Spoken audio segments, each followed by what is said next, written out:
బాలయ్యకే 50, ఎందుకంటే బాలయ్య అక్కడే 50 సంవత్సరాలు చేశాడు కాబట్టి ఎవరు చేయలేదు. ఇండియాలో ఇవాళ అమితాబ్ బచ్చన్ గారు 69లో వచ్చారు, ఆయన 54 ఇయర్స్ అయింది, ఈయన 50. ఇద్దరే ఇవాళ సీనియర్ నటులు అవుతారు. అయితే సీనియర్ నటుడు అనకూడదు బాలయ్యని, ఇవాళ కుర్ర హీరోలతో కూడా పోటీగా వాళ్ళు ఎంత అంటే అంత, నేను అంటే డి అనే లెవెల్లో ఇప్పటికీ హిట్స్ ఇస్తానే ఉన్నాడు ఆయన. సో ఈయన సీనియర్ నటుడు కాదు, ఇవాళకి యంగ్ నటుడే. మరి బాలయ్యకి కొంతమంది అడుగుతారు, ఇండస్ట్రీలో చాలా మంది ఉన్నారు కదా, మిగిలిన వాళ్ళకి ఎందుకు ఈయనకి ఎందుకు చేస్తున్నారు?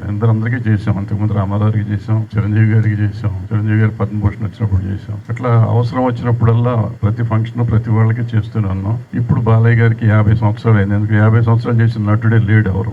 బాలయ్య, నాకు తెలిసిన బాలయ్యకి ఏంటి స్పెషల్ అంటే, బాలయ్య చిన్నప్పటి నుంచి కూడా, మొదటి నుంచి కూడా, ఆయన స్కూల్కి వెళ్ళే రోజుల నుంచి ఈ రోజు వరకు కూడా అయ్యంటే తను సామాన్యుడిలాగానే తిరుగుతాడు. ఒక ఎన్టీ రామారావు గారు అబ్బాయి అని ఎప్పుడు అనుకోలేదు, అప్పుడు అనుకోలేదు, ఇప్పుడు అనుకోలేదు, ఇప్పుడు హీరో అని కూడా అనుకోడు. ఆయన ఏదో ఒంటరి కారు వేసుకుని వెళ్ళిపోతాడు ఎక్కడికన్నా, ఏ సెంటర్లో కావాలన్నా మా తనే వెళ్తాడు, ఎక్కడికి వెళ్ళినా ఒకటే వెళ్తాడు.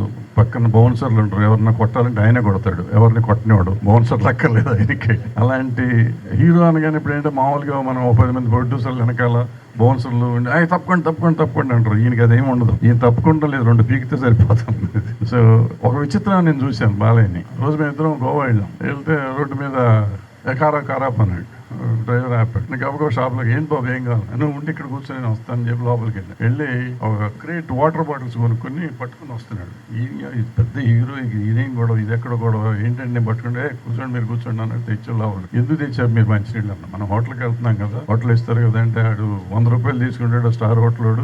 ఎందుకు గవర్నమెంట్ బొక్క, మనం 10 రూపాయలు తీసుకోవచ్చు కదా మనకి, ఎందుకంటే ఎంత సింపుల్. వచ్చి తన వాటర్ తను తెచ్చుకొని గవర్నమెంట్ ఖర్చు పడకూడదని, అసలు ఎవరికైనా కానీ ఎందుకు వేస్ట్ అవ్వాలి డబ్బులు అనే టైపు ప్రొడ్యూసర్ల మనిషి. ప్రొడ్యూసర్ కోసం నటుడు. ఆయనకి 50 వసంతాలు యాక్టర్ గా వచ్చినందుకు సంతోషంగా ఉంది. ఈ ఫంక్షన్ మా chamber, producers council, movie artist association, federation, అంటే ఇండస్ట్రీ అంటే చాలా మంది ఏంటో తెలియక మూవీ ఆర్టిస్ట్ చేయలేదా, లేకపోతే వాళ్ళు చేయలేదా, వీళ్ళు చేయలేదా అంటారు. మొత్తం ఇండస్ట్రీ అంతా 4 సెక్షన్లు కలిపేటప్పటికి టోటల్ ఇండస్ట్రీ అంతా అయిపోయింది కాబట్టి మొత్తం ఇండస్ట్రీ అంతా కలిసి చేస్తుంది. రేపు ఎవరు వచ్చారు ఎవరు రాలేదంటే వాళ్ళ అవసరాన్ని బట్టి, అంటే అవకాశాన్ని బట్టి ఉంటుంది తప్ప వెంటనే ఇప్పుడు సోషల్ మీడియా పెరిగిపోయి ఇదిగో పలానా వాళ్ళు రాలేదు, పలానా వాళ్ళు వచ్చారు అంటూ ఉంటారు. ఇవన్నీ కాకుండా అందరూ మనస్ఫూర్తిగా చేస్తున్నారు. అవకాశం ఉన్న వాళ్ళు వస్తారు, అవకాశం లేని వాళ్ళు రారు. దాన్ని కాంట్రవర్సీ చేయకుండా అందరం సంతోషంగా చేసుకున్న ఫంక్షన్ చెయ్యాలి, బాగా సక్సెస్ అవ్వాలని కోరుకుంటూ సెలవు తీసుకుంటాం.